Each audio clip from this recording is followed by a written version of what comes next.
Gentlemen, gentlemen, gentlemen.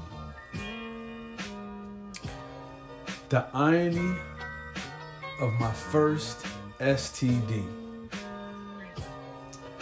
I have been to every single continent except Antarctica. I've had more than 31 flavors. I was in third world countries, you see what I'm saying? And wild orgies, doing all sorts of off the wall shit. Only for me to come home and have a girl I went to high school with give me the dirty dick. You see what I'm saying? Give me the dirty dick. So let me tell you this story, right? Okay. Now, I dealt with her when I was in high school. It wasn't nothing serious at all. She chose up. I handled my business. This is a whole nother story, though. This is a whole nother story. Because it involved a dude that that I grew up with. That was my man. He was in his feelings. You know what I mean? Because I fucked on him. It wasn't his main bitch. So, we catch Jones off the rebound all the time. You see what I'm saying? That's player shit. But he was in his feelings about it. So, me and him have never been the same since.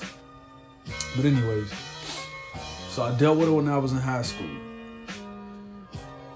She made a situation messy, and it didn't even have to be. She just made a situation messy. So that just let me know what she was about. I ran into her, so this is probably like 2004.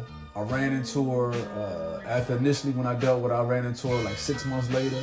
I ran into her, I was like, damn. You see what I'm saying? Because when I first dealt with her, she wasn't even, regular. She had a boy body for her. Wasn't even really hitting on nothing. Ran into her 6 months later, she was like a totally different person. Busting her all over the place. You see what I'm saying? Booty banging, bazamba, stupid dumb fat. You see what I'm saying? So ran back into her, she curved it. I said, all right, whatever. Wasn't even really stunning. But in my mind, I was like, man, if I ever see this bitch again, it's gonna be a wrap. I'll say 7 years later. 7 years later, I came back home. I was out the military at the time.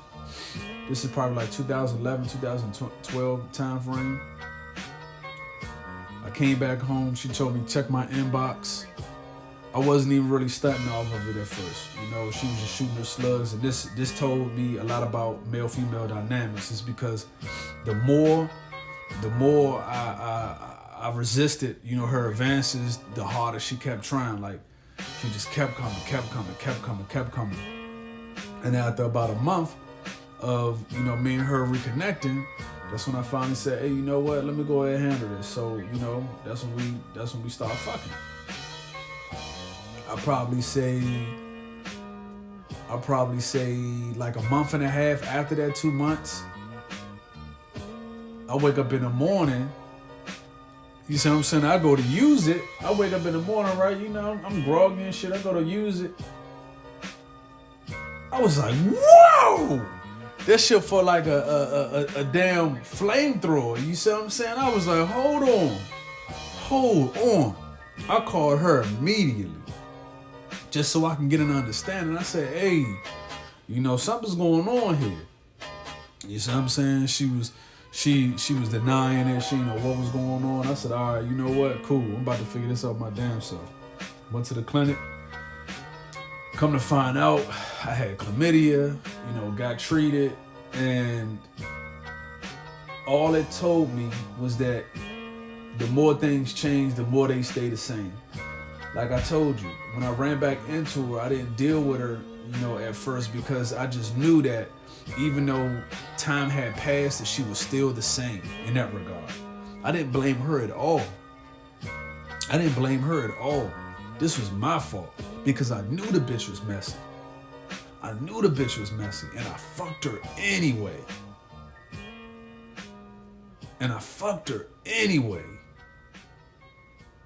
Man. This was all on me. Breaking player rules. You see what I'm saying?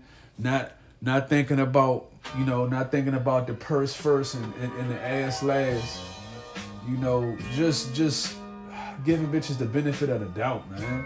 And from that point on, I made sure that when I dealt with any woman, they had to get tested. They had to get tested. This was a lesson that had to be learned. I paid the iron price. When I say I woke up in the morning and had a flamethrower, I had a flamethrower. Looks can be deceiving, gentlemen. I've dealt with some scallywags before. You see what I'm saying? I've dealt with scallywags, all sorts of scallywags. I used to be shine shooting up the club. You see what I'm saying? You think I'm playing? I played Russian roulette with my dick for years. And for me to come home and get burnt by her, that was a lesson that I had to learn. I had the dirty dick. Man. That was a lesson that I had to learn. And you know what? What's so funny about it is that now I'm an advocate, you know, not only for semen retention and mastering your lower nature, but I'm like, look, you know, people are going to do what they're going to do. You got to be smart about it. You got to be smart about it. The STD rates are astronomical. They through the roof. I saw this article in a magazine. It was like a Cosmopolitan or something. Look at this. And this was years ago. This was probably like 2 years ago, maybe 2.5 years ago. It said 60% of 18 to 25 year olds rarely or never use a condom. For example, like my wife, right? My wife, at the time when I met her, she was 21 when I met her. You think she was worried about me using a rubber? You think she was stunting on me using a rubber? Fuck no. You see what I'm saying? Fuck no. That's what I'm telling y'all, man. Be smart. It's really not that serious. You got too much to live for to be out here, you see what I'm saying, playing Russian roulette. I got off easy. All I had was chlamydia, man, which is treatable. All I had was chlamydia, man.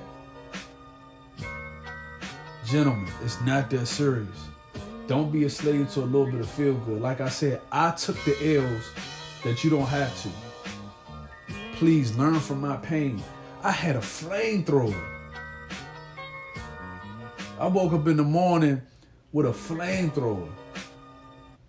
Man, that shit was serious, bruh.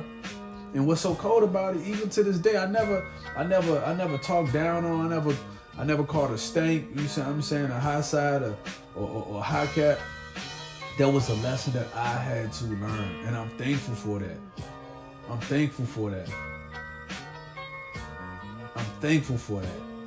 I never told anybody, you see what I'm saying, about the little situation that me and her had. I'm not gonna throw no dirt on her name. Like I said, that was a lesson that I had to learn because I already knew that this bitch was messy. And I fucked her anyway. Oh, man. Gentlemen, it is not that serious. Please. Like I'm telling y'all, when I tell y'all that I've played Russian roulette, I've rolled the dice, I've been playing CeeLo, you see what I'm saying, for years. Man, it's not that serious, man. Luck isn't even a word that I like to use, man. Man, I'm trying to tell y'all, be smart about it. It's not that serious. Look at this. The United States is breaking its own STI rate records. Look at that. And this was 2 years ago. You think their problem isn't worse? And motherfuckers are still out here, you see what I'm saying, busting jumps without protection. You better rap before you tap it. I ain't tapping without rapping. You see what I'm saying? You better, gentlemen, please. It is not that serious, man. You're going to get something you can't get rid of. All because you were a slave to a little bit of feel good. Like I told y'all, I've been to every single continent except Australia. And the irony of it is that I got burnt when I came back home by a bitch I went to school with.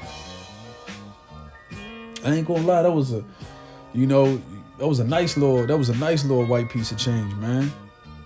Ain't nothing like a white girl with a banging body. Ain't nothing like a white girl with a banging body. But I tell you what, I had to learn. And I learned the hard way. I paid the iron price. Gentlemen, learn from my pain. I took the L's that you don't have to. So that you don't have to, I took the L's. Learn from my pain. It's not that serious. I told you. I done went all across the world, crazy sex parties, you see what I'm saying? Dealing with scallywags, dealing with a little bit of everything, only for me to come home and get burnt by a bitch I went to school with. What's that about?